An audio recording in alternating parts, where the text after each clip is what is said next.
The first time I ever flew in a plane was when I was in 6th grade, Pat explained to Charlie as they were cruising at an altitude of 30,000 feet.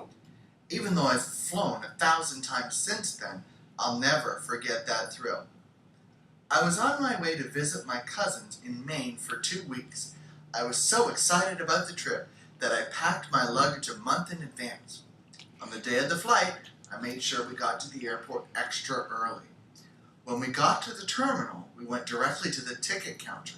We bought my ticket and checked my luggage. I watched in amazement as my bags traveled away on a conveyor belt. Behind the counter was the schedule.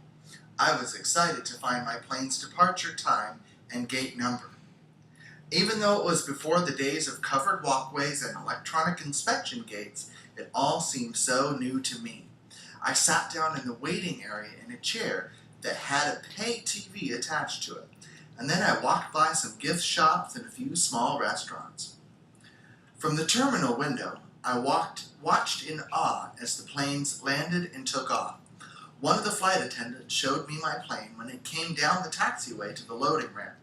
I watched as the ground crew rolled the stairway into place, and suddenly the door opened and people began streaming out. An empty baggage trailer drove up and 2 people began to unload the luggage from the plane. This was right before a trailer loaded with new luggage arrived. A food car came next, and the pre-cooked food trays were loaded into the cabin. And finally, a fuel tank drove up and refueled the airplane. All this was so new to me. When it was time to board, I suddenly realized that I would be leaving my family. I'd been so excited about my trip, I hadn't thought about leaving them. Walking up the stairway, I had to hold back some tears when I saw my parents waving goodbye. Stepping through the doorway, I caught my first glimpse of a cockpit. It looked fascinating, with its panel of lights and controls. The flight attendant showed me to my window seat.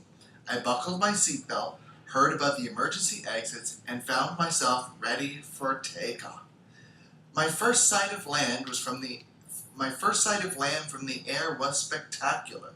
What had been a familiar landscape was like a toy city. In the next minute, we were surrounded by a thick fog and then bright sunlight. I thought the clouds looked like puffs of cotton. The flight took 3 hours, but it seemed like only a few minutes when the pilot told us to fasten our seatbelts for landing. I had only just finished my dinner. I felt scared when the plane bounced as we touched the runway before the pilot applied the brakes.